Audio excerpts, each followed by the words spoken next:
What's going on, guys? The Comics Kid 2099 here. Welcome to day 166 of the 365-day graphic novel review challenge. Today, I want to talk to you about another volume of The Authority. This is Transfer of Power, and a whole slew of people worked on this. We had Mark Millar, Tom Peyer, Dustin Nguyen, Arthur Adams, Gary Erskine, and Frank Quitely.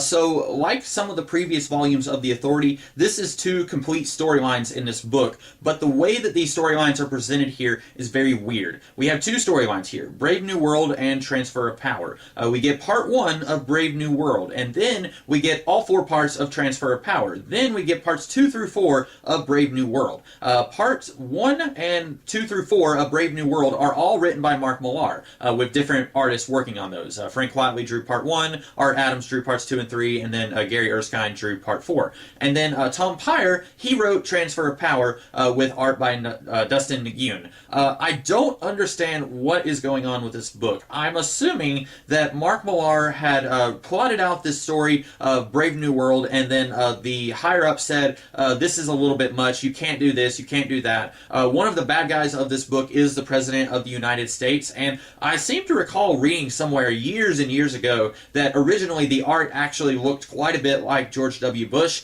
and then they changed the art quite a bit, so this guy doesn't really look like George W. Bush anymore. He has glasses, he's bald, he doesn't look like the actual President of the United States from when this book came out. I imagine that Mark Millar was told, no, you can't do some of the things that you're doing here, so they had to take his storyline, Brave New World, and put it on hiatus for 4 months and allow him and his artistic collaborators to come up with something different. So for 4 months we had a fill-in storyline featuring a different group calling themselves The Authority, and that one is called Transfer of Power. Now, it more or less flows okay if you weren't looking at the names on the covers and you weren't looking at the titles of these stories. You would think, okay, this is just one big 8-issue storyline where the Authority gets taken out by the U.S. government and several other nations across the planet, and then we have a new group calling themselves the Authority. They're living in the carrier, and then we get to see the original Authority come back and retake their home, if you will.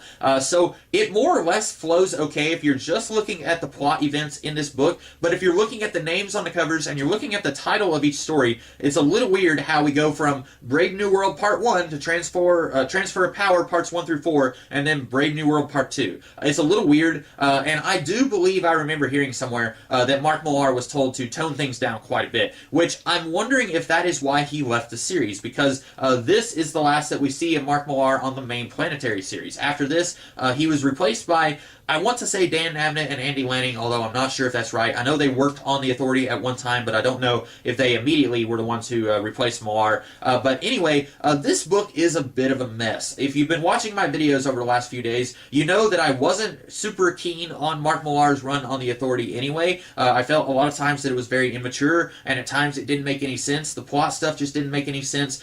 This does not even hold a candle to some of that stuff, and that's stuff that I didn't even like that much in the first place. This just does not make any sense. It's a little sloppy how it goes from one storyline into another, and it goes back to the original storyline. That's a little weird. We've got this new Authority team who, believe it or not, they are as fleshed out and three-dimensional as our previous Authority team, and we only get to know them for about 4 issues. We have this one really disgusting bad guy here named Seth. We find some more of Mark Millar's trademark, very immature stuff, incest. We get characters who are brainwashed and are made to have hepatitis and AIDS. It's all just really gross, really just below the belt stuff that Mark Millar is known for. I talked about that a couple of days ago. It really just gets amped up to 11 here. We get a lot of just really nasty, grotesque stuff here from Millar. Overall, I think that this story could have worked. I like the idea of the Authority. They have gone so far that all the governments of the world are getting sick and tired of their antics, so they work together to try and kill the Authority and then replace them with a new Authority. And then we find out that no, they didn't actually kill any of the Authority. They kept all of them alive for some reason, and I get it. They caused you a lot of pain. They caused you a lot of money, so you want to make them suffer, but that just seems like you're begging for them to come back and kick you in between the legs, and that's what the Authority does. when you read the first issue of Brave New World, you really get the sense that all of the Authority guys were actually killed, or at least the bad guys of this book think that they were killed. But then you get to the rest of Brave New World, and you find out, no, none of them were actually killed. They're all being kept in various states of brainwash or being tortured or whatever, and that just doesn't make that much sense to me. At one point, we are told that Jack Hawksmoor, that his IQ has been halved, and he doesn't remember everything about his former life, but he remembers just enough that he's really miserable being a homeless guy. And then we are told that Swift and